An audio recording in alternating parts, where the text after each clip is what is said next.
iPhone? Yeah. Nice. What's up, guys? Welcome back to another episode of TheHeleyCast. It's been a minute, I know. And my guest here is a candidate for governor, Jake A. Merrick, host of the Jake A. Merrick Show as well on radio, 96.9, which That's is right. actually really cool. You're the first person I get to talk to that's on air. Oh, really? On my podcast. Okay. Yeah, so. Well, love to set precedents there. Right? I asked you earlier, what made you want to run for governor? Yeah. And are you upset with what Stitt has done, or like, I'm just jumping straight into it. Just that's the way I usually do it too. No, it's good. Well, as far as me wanting to run, I'll have to start with a bit of background on myself. You know, as a Christian and one who has really committed himself to follow Christ. I mean, I went since I was 14 years old. I felt a call to ministry. And pursued that by going to Dallas Baptist University, did an undergrad in biblical studies. Wasn't sure what to do after that. Had no family history of ministry or ministers or anything. So I was kind of feeling my way around this thing called the call. But intent on doing what I was created to do. And that's kind of a lifelong endeavor, I found out. Mm-hmm. And sometimes that changes. Or at least your understanding of it does. And so I went from there to seminary, did a Master's of Divinity at Southwestern Baptist Theological Seminary, finished that up and still said, okay, what now? Still didn't feel like it was complete. I didn't have complete revelation on where I was called, what I was supposed to be doing. And I love to preach. I love to teach. I preach all the time behind the pulpit, taught for 4.5 years at Southwestern Christian University in Bethany. Okay. Love that. But I've always been... SNU is in Bethany too, right? Yeah, it is. It's just down the road from it. Yeah. So I've always, had a foot in the marketplace, kind of one foot in the church, one foot in the marketplace. And that's kind of the way it's termed anyway, marketplace ministry. And I've always owned my own businesses, variety of construction businesses, different things. And but our primary focus has always been the call. We served in a couple of churches. And in pursuing that and in prayer, I really felt convicted and prompted to run in 2020 for Congress. You were senator. Well, before that, I ran for Congress, and that was my first dive into politics. For the state house? For federal, yeah. It was the race that Stephanie Bice ended up winning.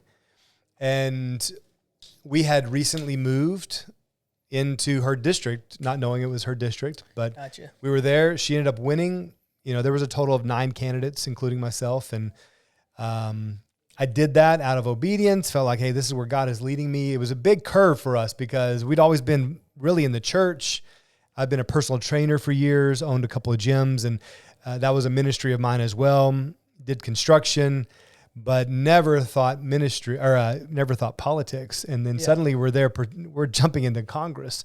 It was a big dive and learned a ton. And when that race was over, I was kind of ready to dust my hands off, say, okay, Lord, that was fun. Now let's get back to ministry and what we're really supposed to be doing. Well, I knew almost immediately after Stephanie Bice had won that first race was just to prepare me for the second. She had to vacate her state Senate seat to go to D.C., so that means a special election, somebody to be elected to fill up the remainder of her term.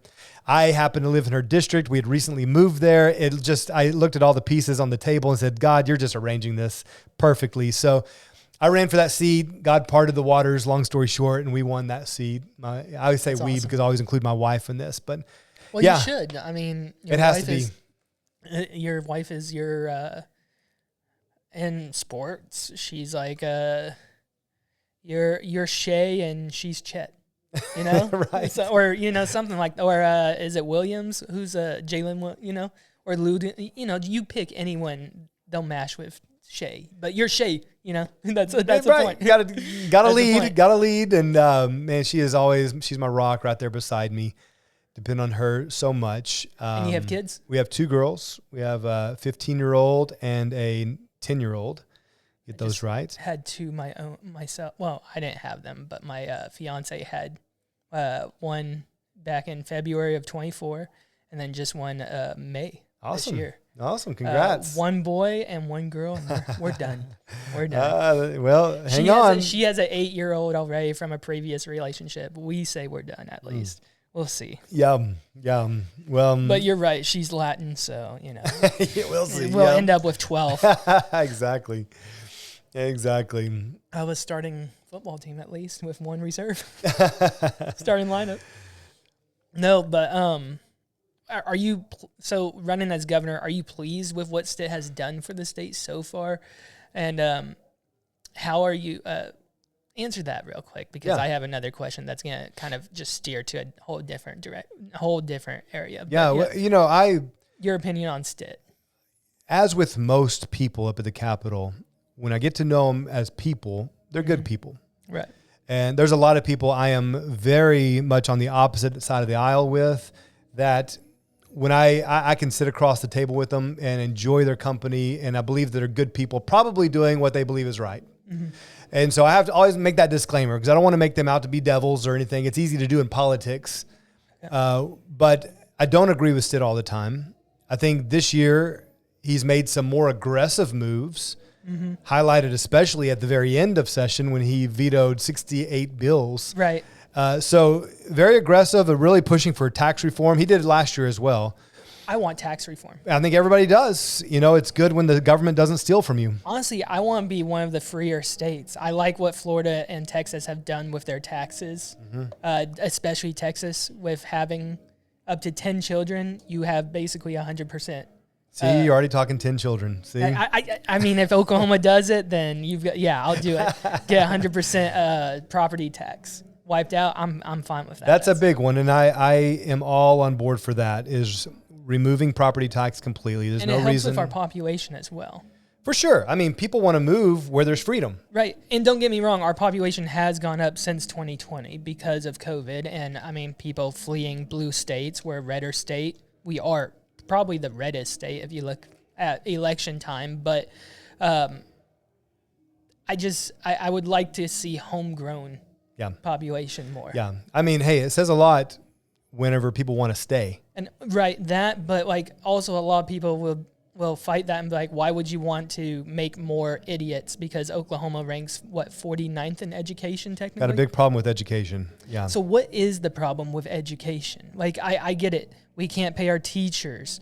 So then the teachers that we have aren't as good, but they're doing the job, but our curriculum is outdated as well. So where do we even start? Because to my understanding, not you guys, but the education system is still using books that I used in high school. And that was 10 years ago. Well, and I don't honestly think that's the problem. I think that I'm all about paying our teachers what they're worth, but I've also spoken to several teachers, and they've told me it's not the pay. And so while we probably could raise that teacher pay to match surrounding states. Is it facilities? Well, I would start here. I would start with administrative bloat, okay? Meaning less than 50% of the funds allocated for education are going to the students. That's a big problem. Right. So I just read we spend about $3.3 billion on our education, and yet it's more than half of our budget, of our total state budget. Where's it going? Yeah, exactly. So, and here's the thing. We homeschool both of our girls, and I was homeschooled. And I would put my 10-year-old and my 15-year-old up against anyone in public school. They are avid readers. They devour books. They're disciplined. And it doesn't take a lot. We spend less than $1,000 a year on curriculum. Right. Now, of course, that's different setting, environment. Right, they have one-on-one attention with me or my wife, mostly my wife. But it doesn't take much to educate a child. No. And we depend a lot more on technology with Chromebooks and these kinds of things. Do we need those? No, we don't. I was going to say, why don't you just print more books? I get it, trees. And I mean, books that are, 10, 15, 20 years old.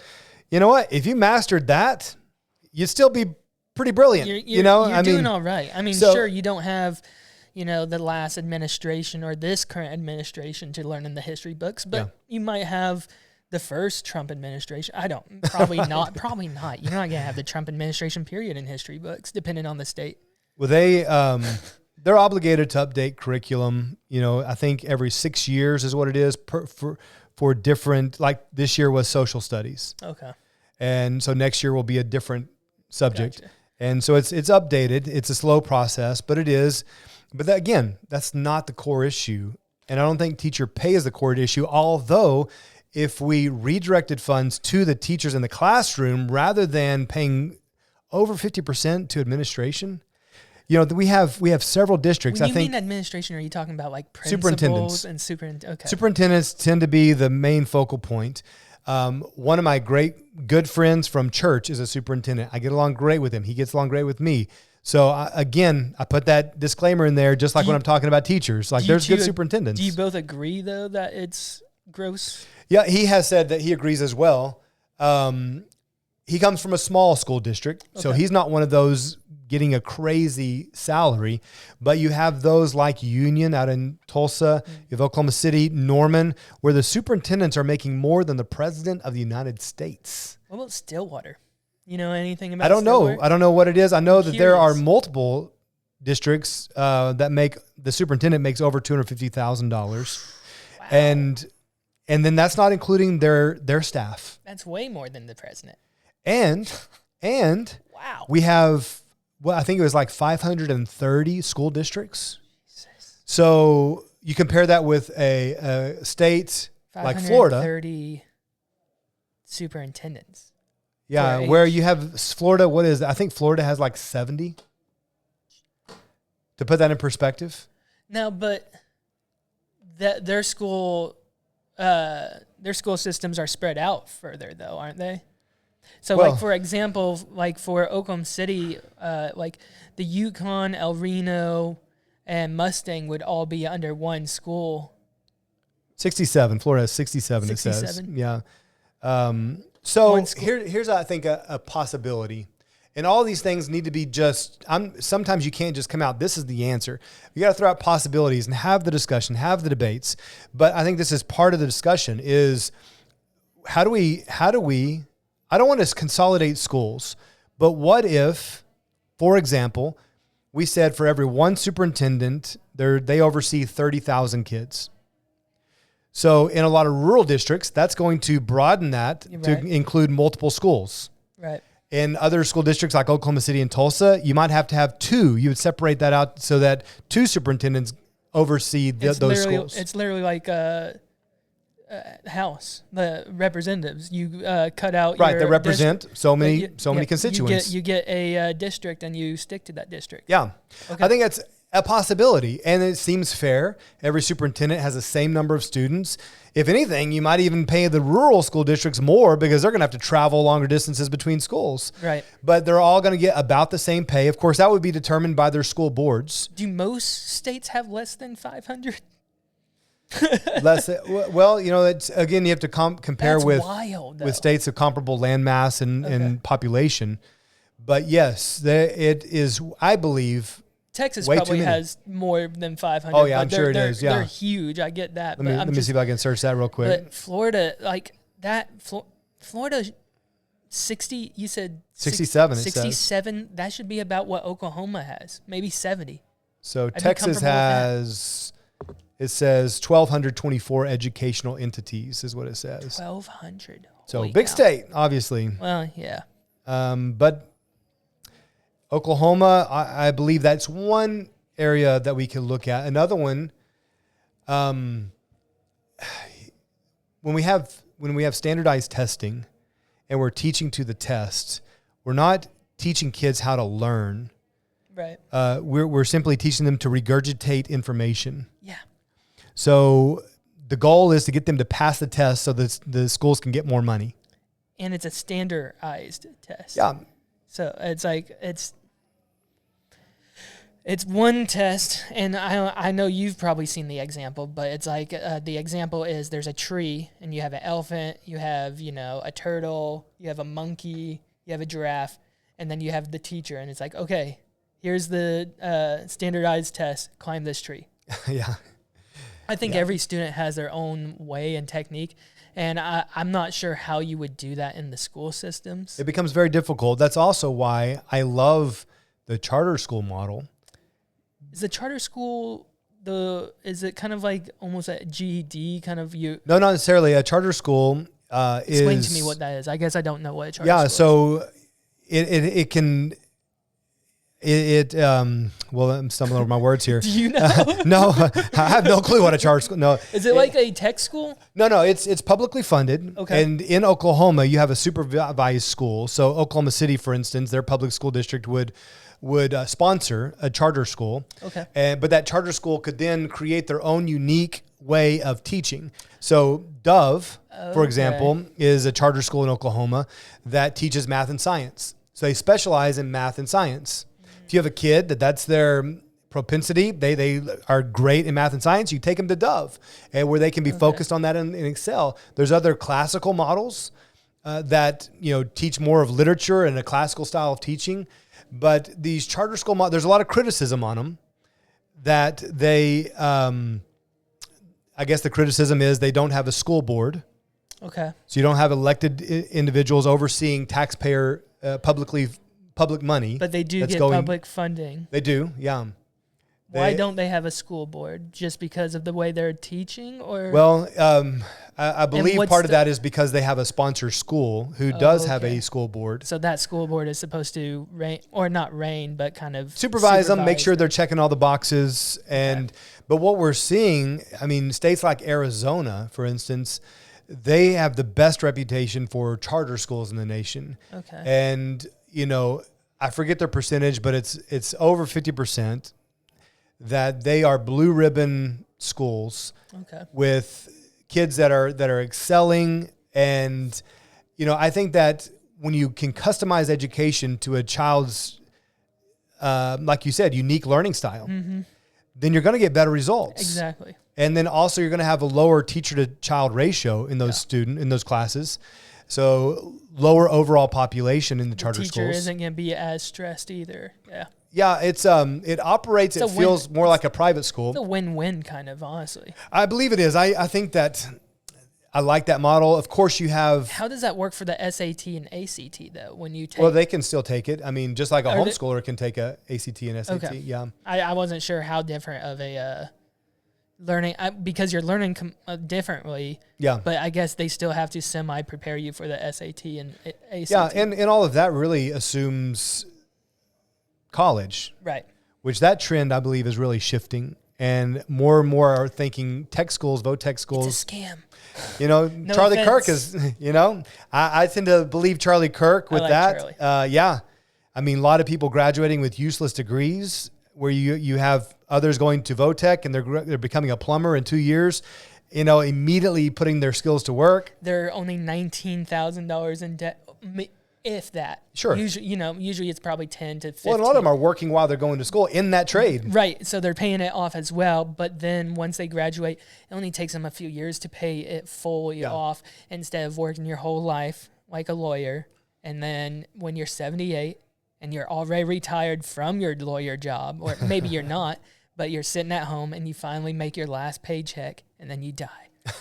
What a way to live. That's the life of the lawyer.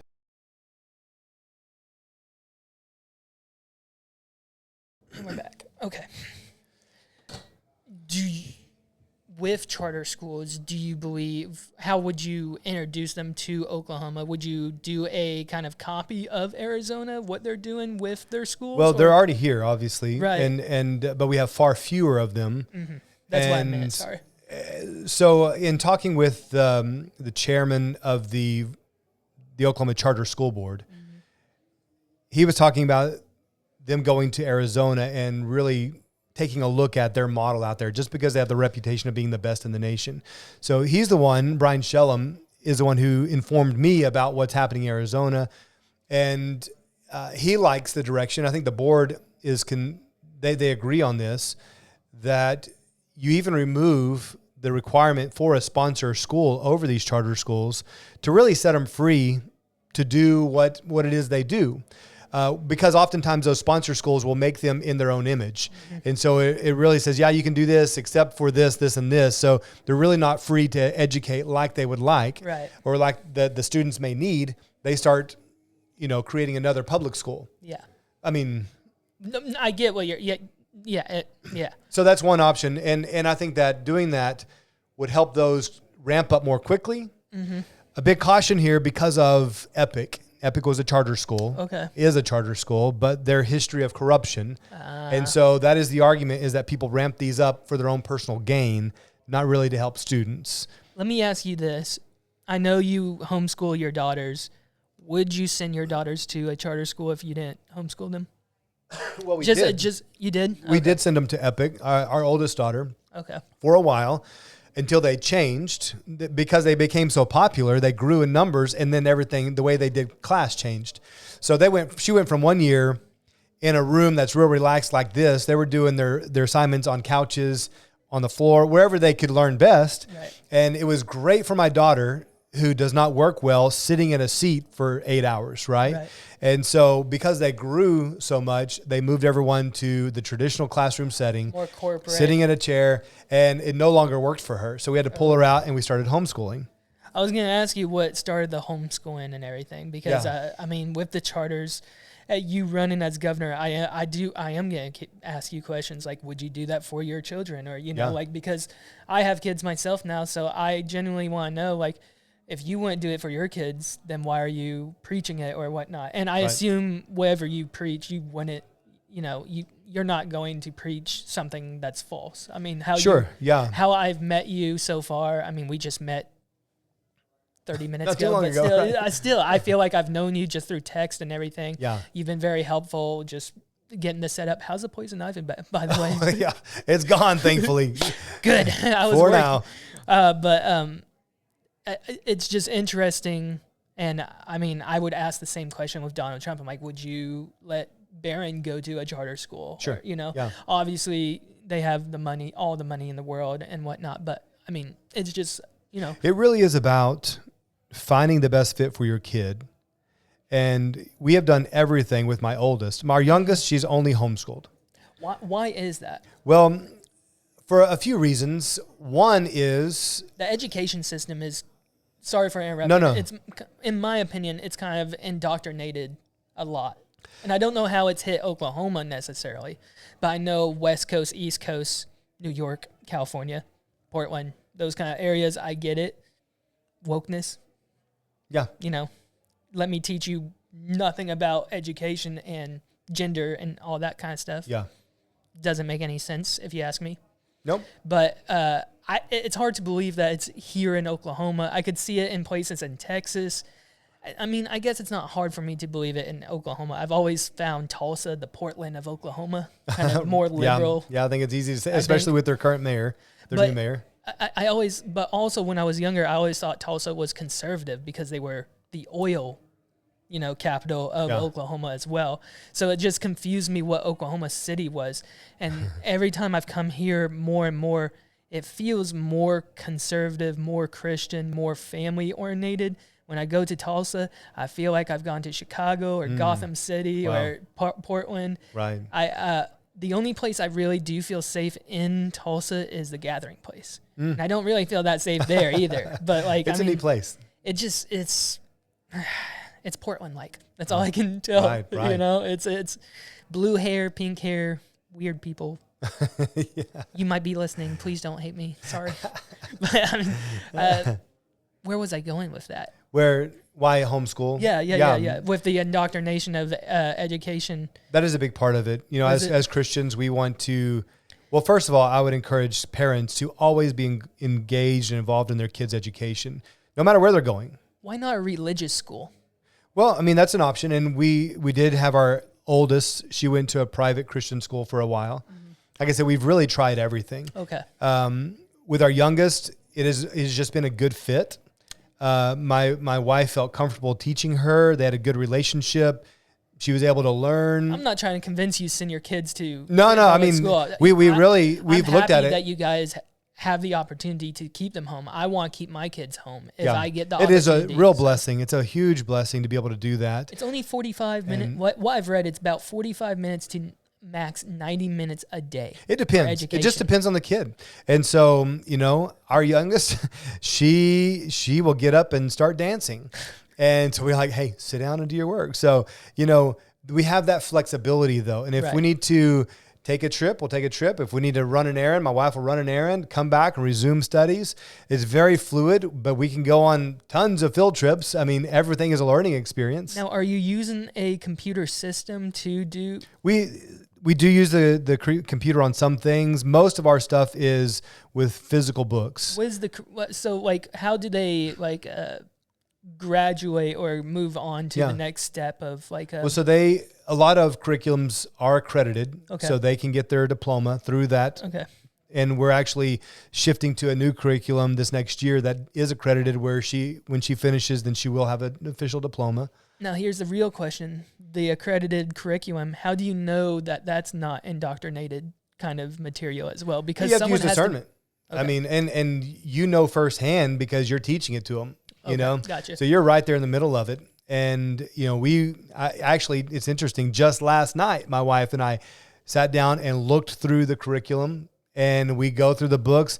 The one we're looking at is a very well-known Christian curriculum. So it's got a really good reputation, used in a lot of Christian schools. So, but we are engaged. We know what she's reading. Even the library books she checks out, we know what she's checking out. It's wild that the public libraries are even indoctrinated too. You have to be careful. We, just a few years ago, we went to the public library, got her a whole stack of books, and we were reading one of the books to her at night, and I'm sitting there reading it to her, and it has a princess on the cover, right? Right. And she's all about princesses and ballerinas. We're reading it. Well, it's all about a little boy who wants to be a princess. So I get halfway through it and I said, oh, we're done with this one. And she's like, why? And I was like, well, I'll explain later. But, you have to be aware because you will slip in there. Yeah. And that's, we're very, some may call you helicopter parents or whatever. We don't care because we're going to make sure we protect our kids. Yeah. And it only takes seeing things one time. It only takes one wrong touch, all of that. And that kid will be scarred. So we're going to do everything we can to protect our daughters. So if you do become governor, just me as a normal person, and maybe I'm speaking for quite a few Oklahomans, are we going to do the death penalty? Do we have the death penalty? Oh, I believe you. And when we do the death penalty for pedophiles, can we public execution? I think I don't know how it's performed may be up for debate. I think we need to find a different method though, since it's not very reliable. Well, everywhere else they get off after 15 months of being in jail. Like California, they'll just let them back out because they're reconditioned. Well, we just passed Senate Bill 599 this year. Senator Hamilton, Representative Tim Turner, they authored the bill which greatly increases the penalty for molesters, child molesters, and up to the penalty of death. Good. And so, and that's even maybe I was going too far with the public execution, but you know what I mean? I don't think in the Bible it says if you hurt a child, you shall be put to death. And we don't do that as a society here. We want to fix them. And really, in my opinion, the only medication is a piece of lead for them. That's just my opinion. I mean, what happens when a dog attacks a child? What do? We instantly euthanize it. We don't give it another shot. We euthanize it.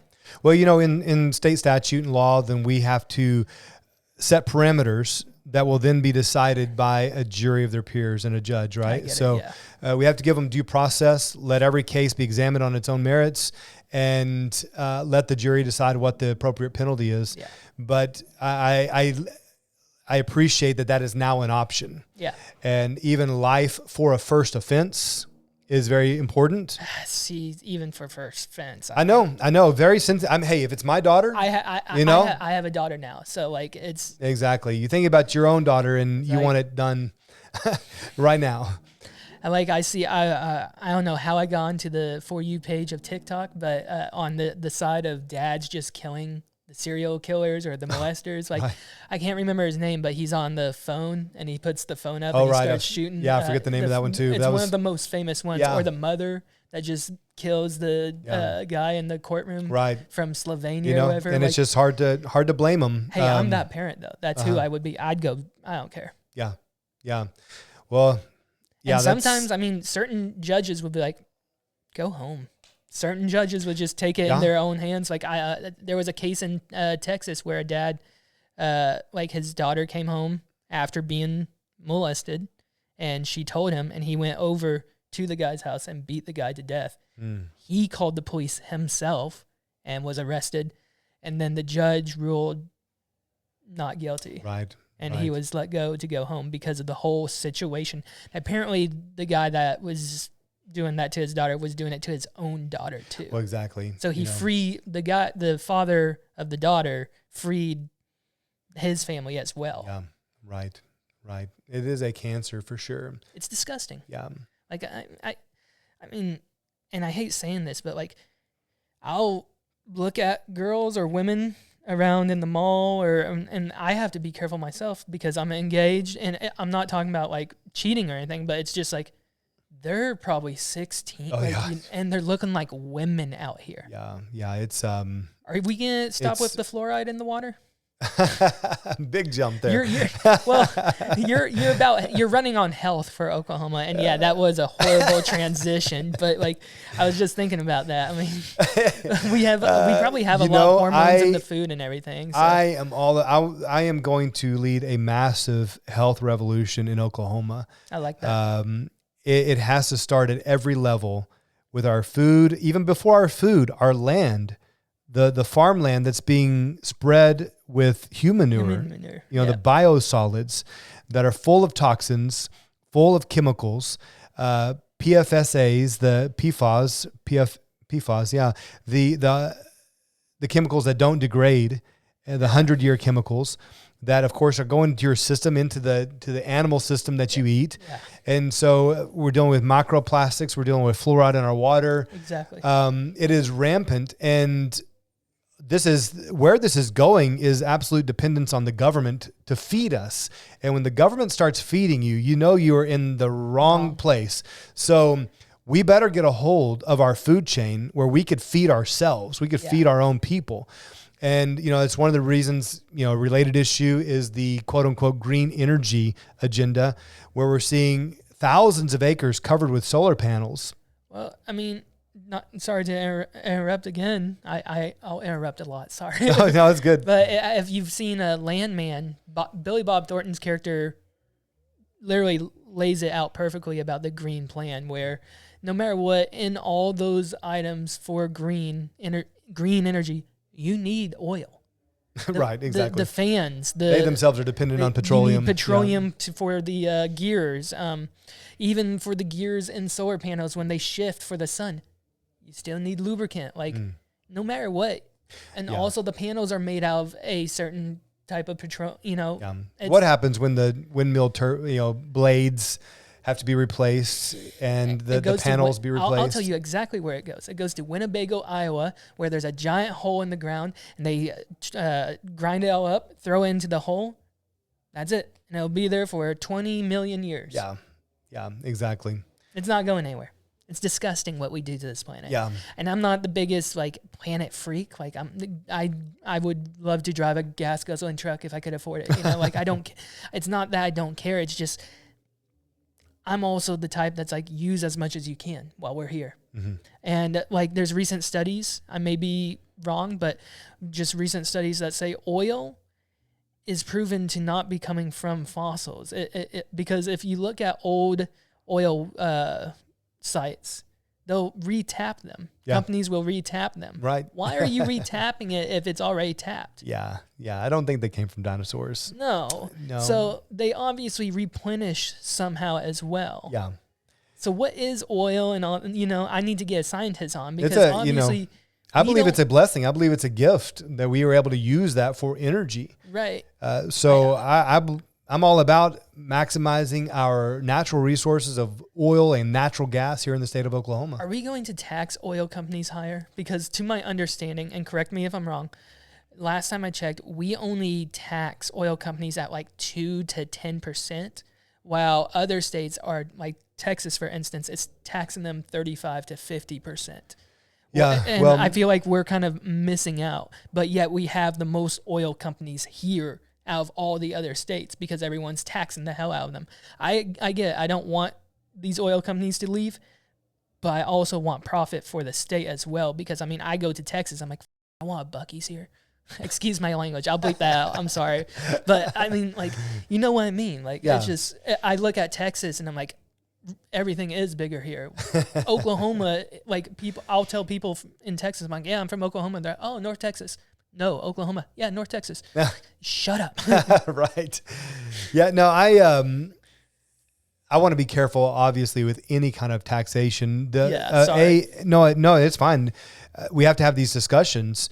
I think that a possible scenario where we could see an increase in production tax for oil companies is when we eliminate the property tax. That has to be compensated for. So where does that come from? And I don't want to put the entire burden on any one industry. Sorry about that. Any one industry. Now, I certainly want to protect our oil and gas industry. Right. But that is a possibility could we raise it 1 or 2 or 3% to help compensate for the removal of the property tax? Now, don't get me wrong. I get it. We don't have offshore drilling like Louisiana and Texas. We don't have that opportunity. And to my understanding, those are the higher taxed ones offshore because it's a higher possibility of ruining the habitat or polluting the environment. I mean, we have leaks here, don't get me wrong, but I feel like it's not as bad as it would be with the ocean, Sure. Yeah. I mean, it's very well regulated, I believe, the industry here. And, you meet these guys and they're interested in making a profit. You don't make a profit when you have oil on the ground, So you get that in barrels and you clean up around you. And we have just top tier companies here in Oklahoma who do it the right way. Of course, that's not everybody, but, I believe the vast majority of Oklahomans value our oil and gas industry. Oh, yeah. And are skeptical of the green energy companies coming in. Definitely. From just people I know, which are more conservatives than liberals, but I know a few liberals that think the same way, that it's kind of crazy because you need petroleum to run all these green energy ideas too, no matter what. It doesn't matter. You just absolutely. need it. And I mean, synthetic oils aren't the best. They're going to break down the gears eventually. It eats away instead of being pure oil. How do I know this? I work with cars. I know. I work at a dealership, so I actually detail cars. So what faith are you? You went to Dallas Baptist. Are you Baptist or just Christian? Well, so Baptist is a denomination of Christian. And I guess so I should say what denomination. Yeah, I am, I guess non-denominational. I would fall into the charismatic vein, if you would, because, a belief in the expression of the gifts in the church. And I love this conversation, this is my first passion is the Bible and theology. And so, I was raised Southern Baptist. Okay. And married a Pentecostal girl. And so, the whole joke is that you're more Baptist-costal, little hybrid mix, Okay. But we're definitely more charismatic in our expression of our faith. What church do you attend, or what type of church do you attend? We go to Vital Church in Chickasha, Oklahoma. Sorry, I wasn't actually asking for the church, but great that you actually did. Absolutely. I didn't just because you're running for governor, I didn't necessarily want to just get, that's up to you. Yeah, well, I'm usually an open book. Go ahead and give them their home address too. Let's dox you today. Yeah, no, Chickasha, Oklahoma, great pastor down there in church. And we've been going there for about 3 months, so not too long. Okay. Before that, we were hosting home church in our home for about 3 years. Because you do ministry yourself. And I'm a pastor, so we led church there. What's your ideas about Life Church? I know you're not going to say anything terrible about Life Church. I hate them. No, I'm playing. No, here's what I believe about different kinds of churches is they really have a lane, and Life Church's lane is to win the lost, to bring people in who are unfamiliar with church and introduce them to the faith, introduce them to the Bible, to worship, and they do a great job at that. They don't care how you're dressed. No, you just come in. I've come in like worse than this. Yeah. I think that they do a great job at what they do. And there are other churches who are fabulous at missions. So they are all about, going overseas or wherever. There are those that are great at serving the homeless. Yeah. There are those that are great at just teaching the word in depth. And so I don't think that any one church has it all or should have it all. Gotcha. Yeah. But Life Church, they do great at what they are called to do. I would say, just to get this out of the way, I'm more spiritual than anything. I've studied a lot of the religions like Buddhism, Judaism, however you want to say it, Islam, Christianity, Catholics. Yeah. And they all have a lot of things in common. They all fight each other. And the reason I lean more spiritual than choosing a religion, I do, this may sound bad, I do believe in God because I like to hedge my bets. Yeah. Like if I don't, like, instead of, what's it going to hurt, in my opinion? Like, instead of not believing in God, why not believe in him? And then once I get to the gates and St. Peter's like, do you believe in God? I'm like, yeah. Now I definitely do. But yes, on earth, I said I did believe in God. It's just I was spiritual. Yeah. And then he'll send me hell because I say spirit. I don't know. No, I like the Bible says, he's a forgiving God.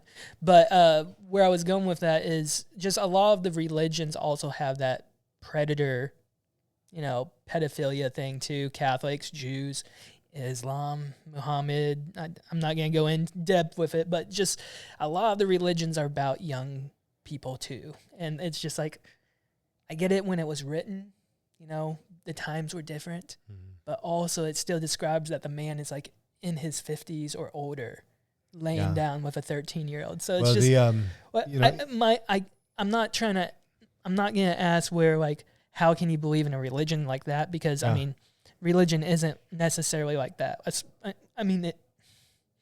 is and it isn't. It just depends what church you're part of. Like, certain Catholic churches don't have predators, Other Catholic church, like in Boston, do that have to be moved around. But it's in every church and every religion. Evil is pervasive. It's like rust. It's going to find a way. If it's not taken care of, if you don't tend your house, it's going to find a way in. Like the Bible says, tend to your house. Yeah, you have to. Flock. Here's the thing: none of us are immune. Right. And apply the analogy, whatever it is, cancer, rust, mold, it's that quiet, subtle thing that sneaks in. Yeah. And if you don't get it out, it will take over. Mm-hmm. And, so it's in every church, every religion, and it is in all of us if we don't deal with it. The thing about Christianity, about following Jesus specifically, is, I love this conversation once again. When we talk about, in general, all of these religions, the thing about Jesus that's different is all of the other religions talk about what you need to do to be good enough to get to heaven. But Christianity is very clear. You cannot. All have sinned and fallen short of the glory of God. You cannot be good enough. Right. So instead of him making requirements, we refer to the 10 Commandments. The Bible's clear. The 10 Commandments were like a tutor. They were only meant to be temporary until Christ came. And then Jesus actually says he fulfilled the law. He is the fulfillment of the law. And he did what none of us can do.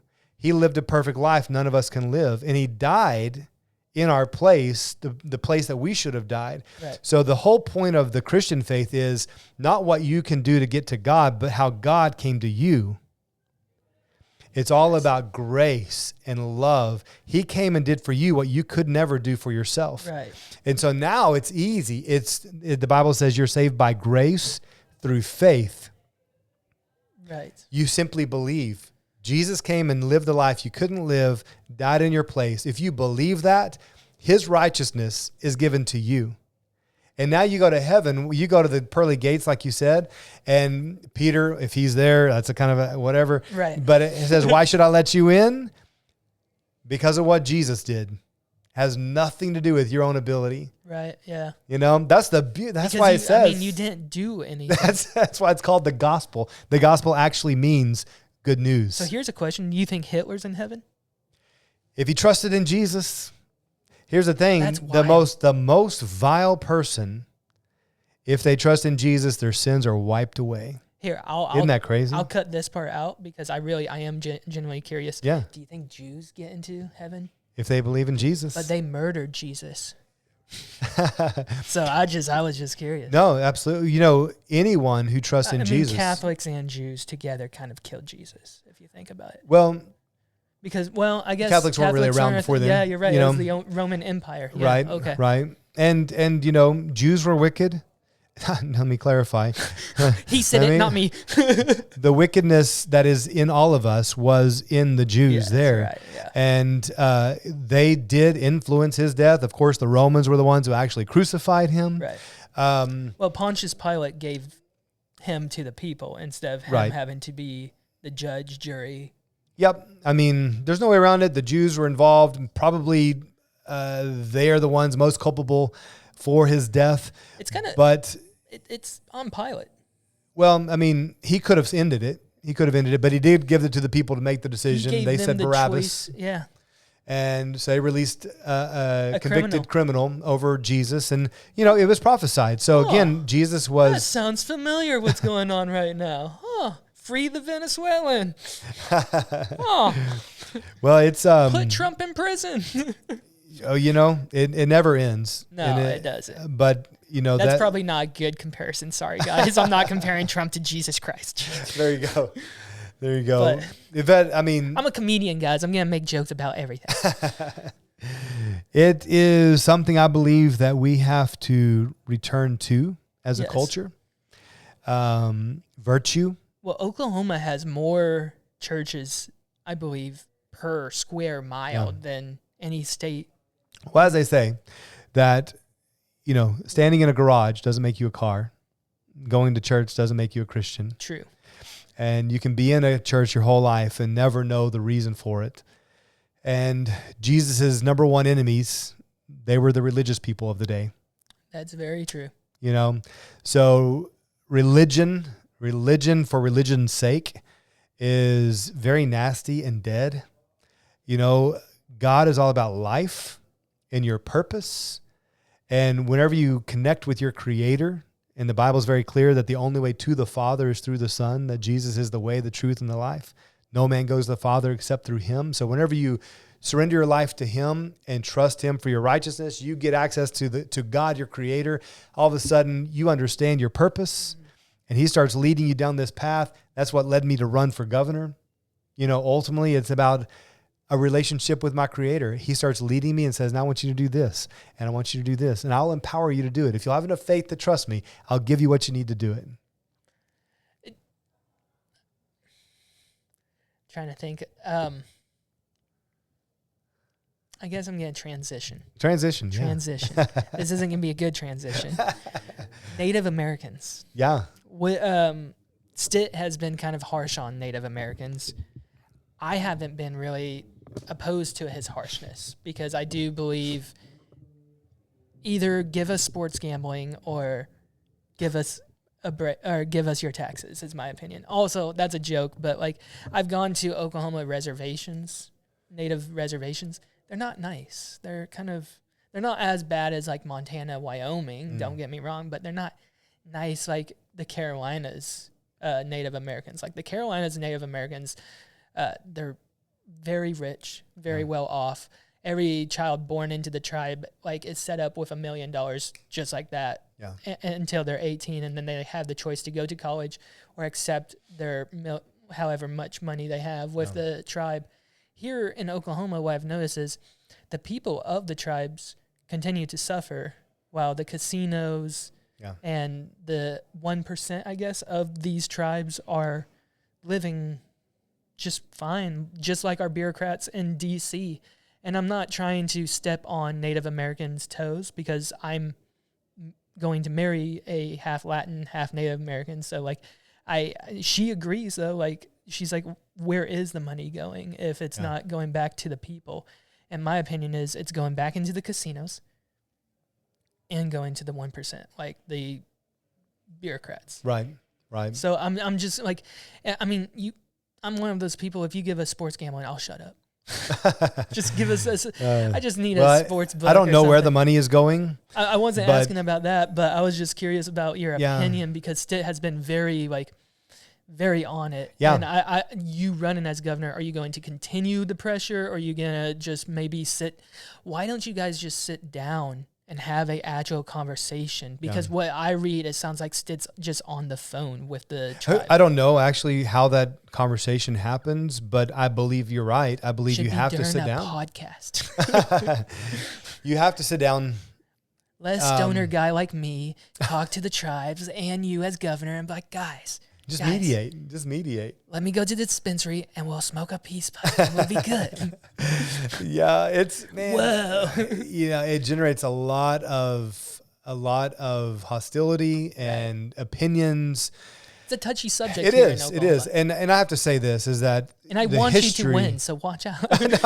Well, I'll speak honestly about any of this, but the history of the tribes in Oklahoma is a very sad story. Yes. Beginning with the Trail of Tears that Andrew led Jackson, them here. Yeah. And so my heart goes out to them. We are bound to a federal treaty.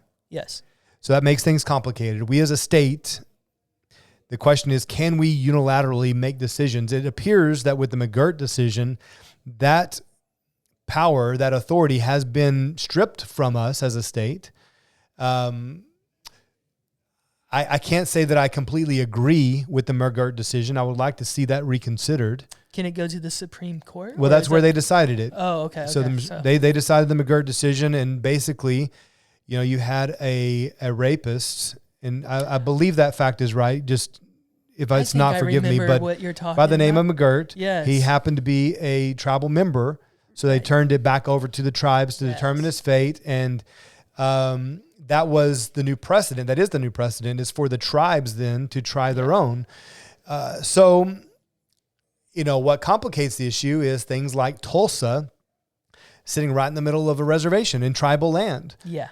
You have the casinos with the question about where the money is going. You have the issue of turnpikes, and are tribal members paying tolls? They're not. Yeah. And that's been a big push of Stitt's. I agree with Stitt on that. I do too. But some of this is not, some of this is just about the way it's approached. Like you said, are you sitting down having these conversations? I may agree with him, but may not agree with the Trump approach. And just like, terrible people, what horrible people. We're going to tax them very hard, very bad, very bad.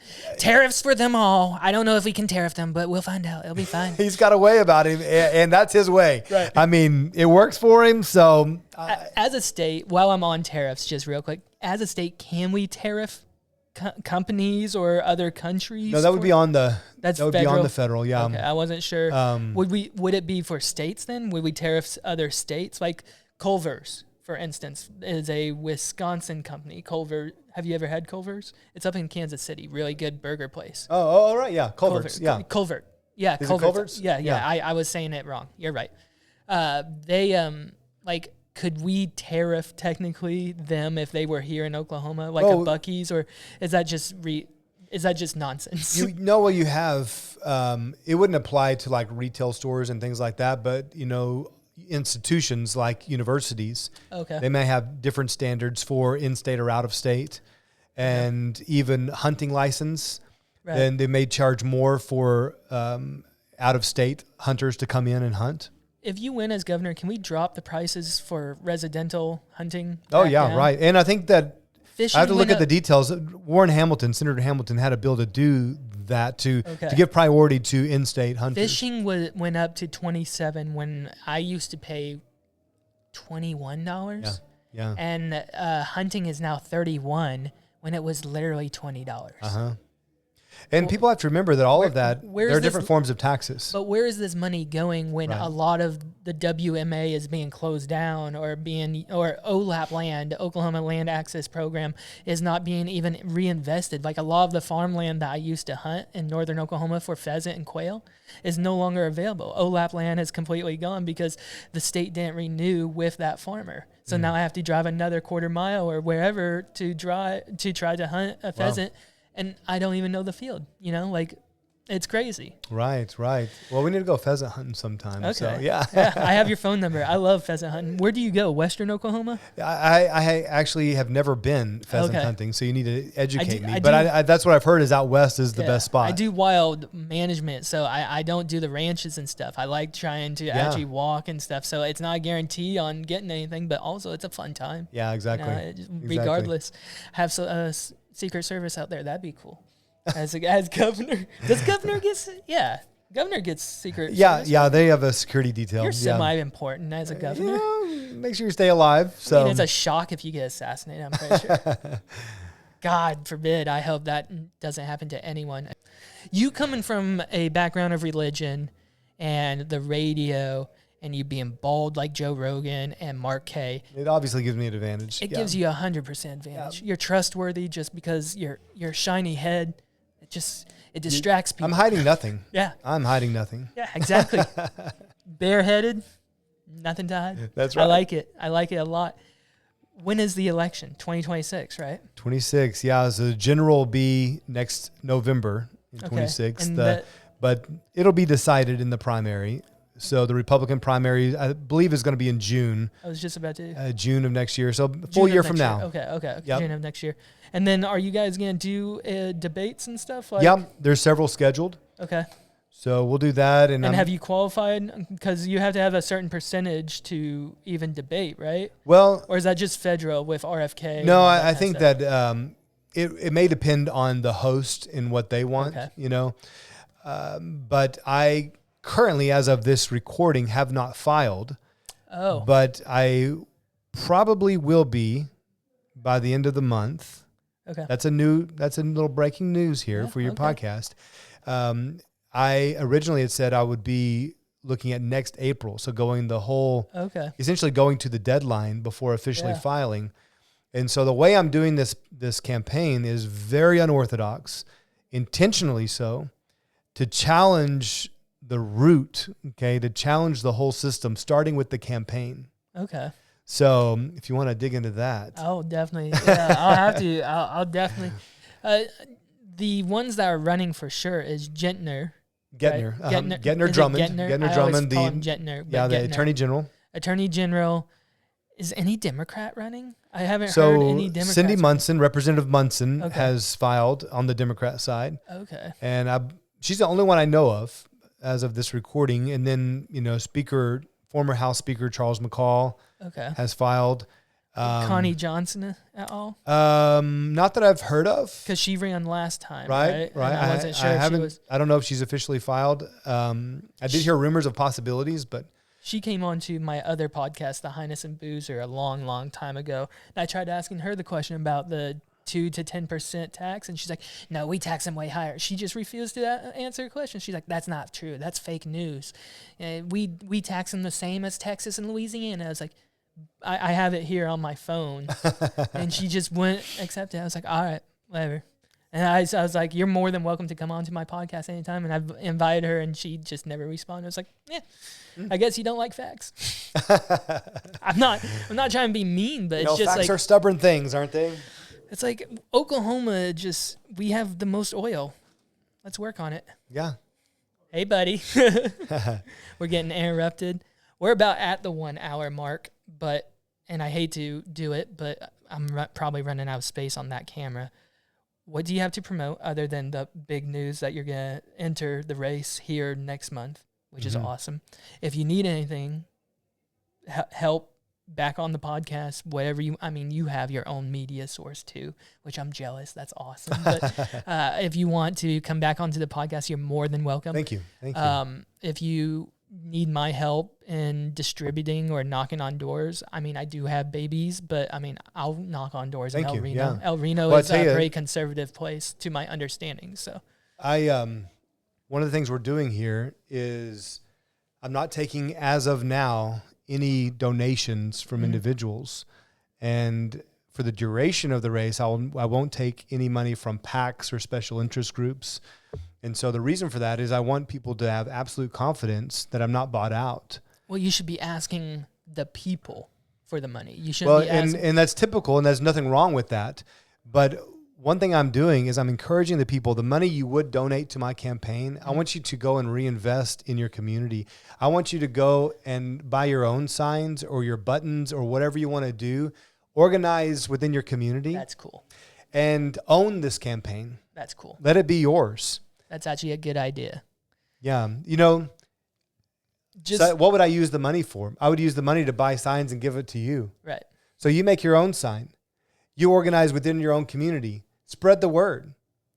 Just advice, because I want you to win. And I don't think that's a bad idea. But I think you should also do not 25%, but maybe 10 to 15% invest in signs yourself as well. Maybe help a jumpstart at least with, because we know your name, J.K. Merrick, right? Mm-hmm. Your brand is 96.9. So the blue, white, and red. Mm-hmm. I know how your logo and everything is. And I mean, most people are going to relate you to that. Maybe come out with something unique as a sign for you. I hate going back to Mark K, but Mark K had an outline of his bald head with his headphones, and it's just blue or black or red or whatever. Right. And that was his signature logo. With underneath was the Mark K show, that kind of stuff. Yeah. And just an idea, do something that is uniquely you as well, because I love your idea. I'm not negating it, and give everything a kickstart. Yeah. Give people an idea of what they want in their community. Well, I'm going to have my Jake for the State podcast. So you can go to Jake for the State and find the podcast. I listened to your interview. Yeah. It was shorter than I thought. But I kept it short intentionally, around 30 minutes. He had a time deadline as well, so I only had about that long. I was just about to say he probably had a time thing. Yeah. Also, I listened to Joe Rogan, so he has 3 hour conversation. Exactly. When I heard you about had good tolerance built up, so I was waiting for a 3 hour sit down with Stitt. I was like, yes, finally, because I just listened to Abbott. I wanted to refresh myself with Texas governor. So I listened to Joe Rogan's Abbott 3 hour conversation, 3 hours, 12 minutes, and 12 seconds or whatever, right?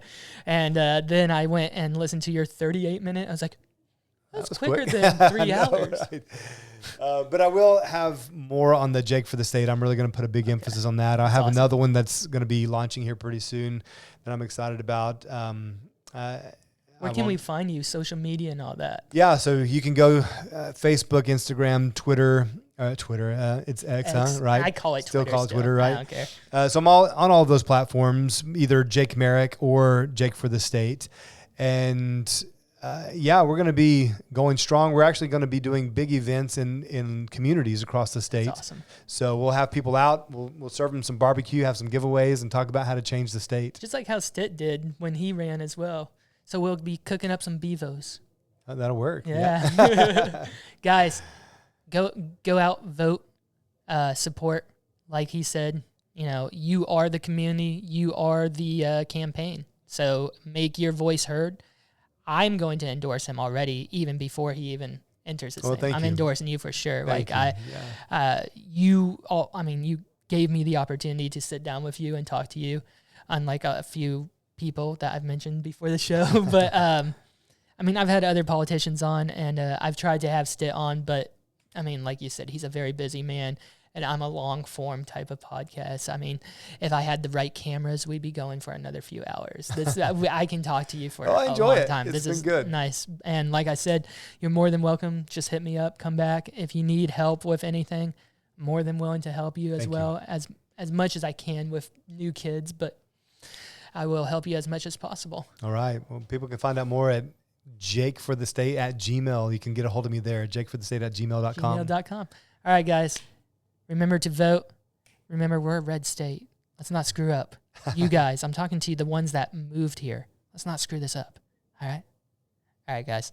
Thank you for listening. Love you. All right. Thank you, dude. You bet. Thank you. Absolutely. That was awesome.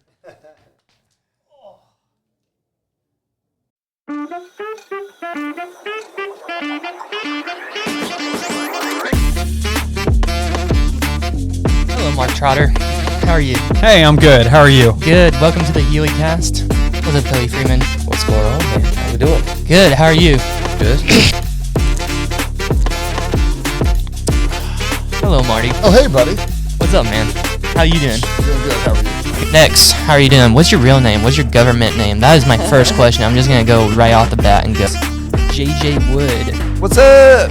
Long-time listener, first-time guest. Really excited to be here. Y'all have headphones now? You get I got Heley, what year were you born? 97, 96? 95. See, all right. Technically, you're a 90s baby, but you missed half of it.